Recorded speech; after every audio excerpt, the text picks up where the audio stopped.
Hello everyone, welcome to the Balaji junction. और आज का टॉपिक है chromosome. What is chromosome? So chromosome is a condense form of chromatin thread. Condense कब होते हैं? When they have to get separated into the daughter cells. उस condition में separation से पहले कंडेंसेशन होता है और क्रोमोसोमल स्ट्रक्चर बनता है। तो अगर हम सेल साइकिल में देखें, this is a condense form of chromatin.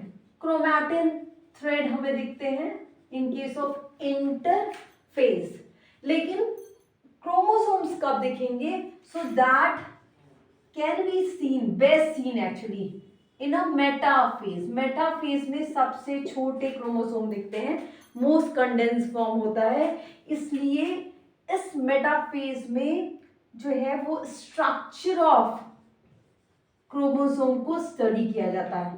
तो स्ट्रक्चर और other studies of the chromosomes वो करी जाती है through the by the metaphasic chromosomes. लेकिन अगर आपको शेप स्टडी करना है, शेप ऑफ क्रोमोसोम, तो उसके लिए जो बेस्ट फेजिक क्रोमोसोम्स होते हैं वो होते हैं एनाफेज। मींस एनाफेज के क्रोमोसोम्स में आप शेप देख सकते हैं क्रोमोसोम्स का। क्यों?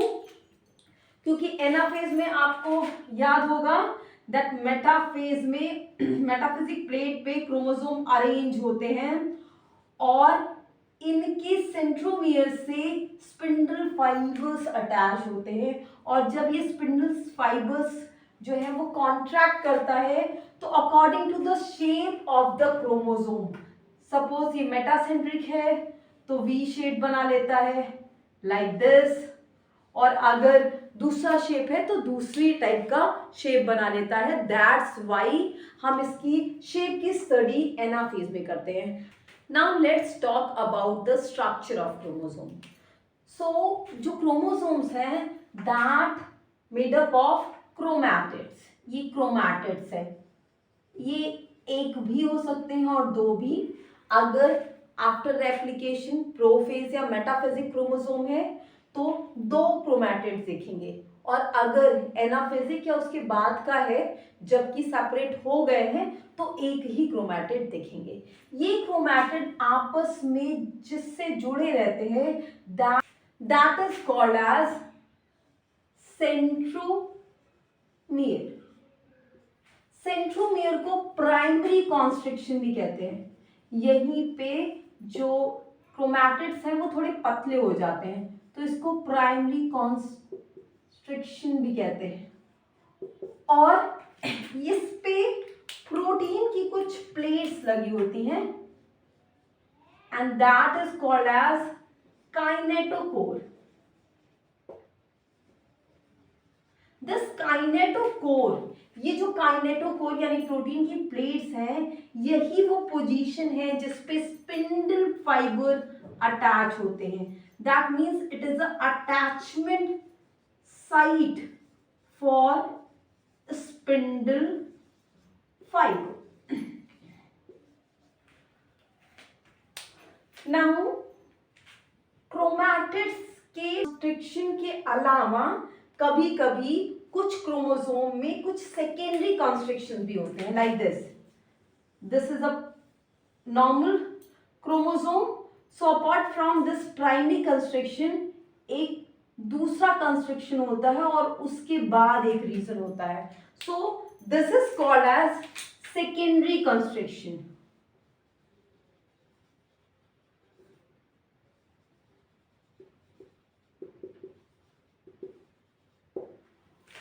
और ये सेकेंडरी कंस्ट्रिक्शन वो जगह है जहां पे न्यूक्लियोलस क्रोमैटिन से बाइंड करता है।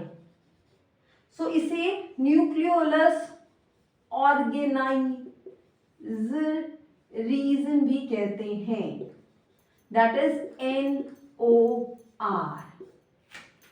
सो इस पोजीशन पे सेकेंडरी कंस्ट्रक्शन पे न्यूक्लियोलस ऑर्गेनाइजर रीजन जिसको और कहते हैं, यहां पे न्यूक्लियोलस जब अटैच होता है क्रोमैटिन थ्रेड से तो इसी पोजीशन पे अटैच होता है. The part after secondary construction, this is called as satellite. इसको सैटेलाइट कहते हैं और ये नॉन स्टेन्ड एरिया होता है, इसमें कोई स्टेनिंग नहीं होती और इसकी पोजीशन जो है वो डेफिनेट होती है. Non stained area at definite position, ये एक पर्टिकुलर पोजीशन पे ही पाई जाती है. सो जो क्रोमोसोम है this have a polar ends, that means ये जो है इसके दोनों एंड पे एक रीजन पाया जाता है and that is guanine rich region. Rich region, G rich region होता है and that is called as telomere. This telomere, this and this both, ये दोनों क्या है? टीलोमर है. ये टीलोमर दोनों एंड पे पाए जाते हैं सेंट्रोमियर के और ये जो है टीलोमरेज एंजाइम इनकी सिंथेसिस करती है. So it is synthesized by telomerase enzyme. और ये जो लेंथ है टीलोमेयर की वो डिक्रीज होती जाती है जैसे जैसे आपकी एज बढ़ती है.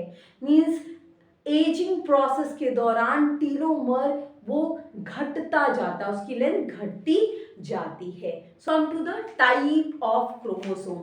This type is depend upon the position of centromere. Centromere कहाँ पे present है within a chromosome.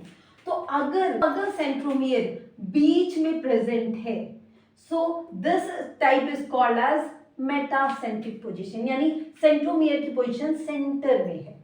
अगर centromere की position थोड़ी सी deviate है from the center और एक जो आर्म है क्रोमैटिड का वो थोड़ा बड़ा है और दूसरा थोड़ा छोटा है तो दैट इज कॉल्ड एज सब metacentric.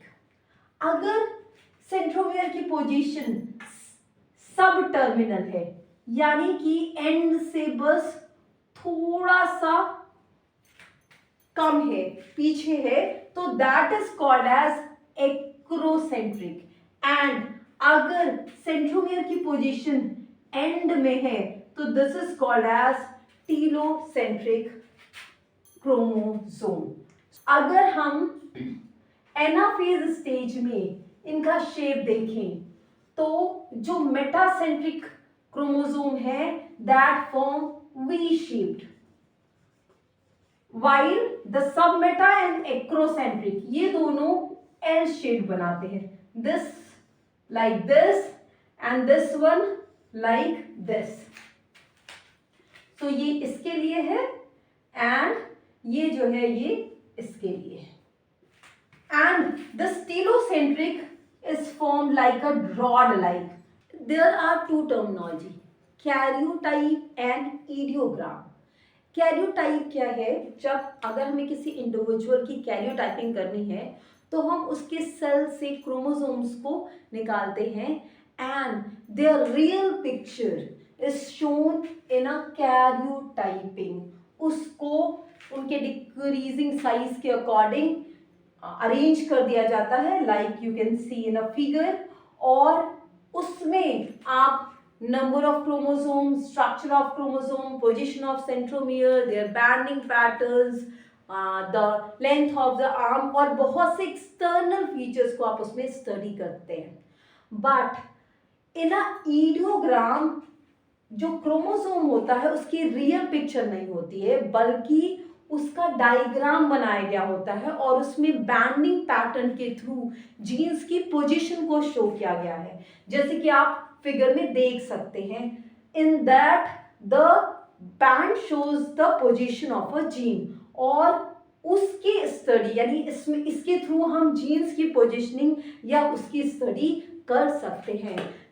Through karyotyping or by ideogram we can study the chromosome, their genes और उसके थ्रू हम बहुत सी बीमारियों से बच सकते हैं. Thank you so much.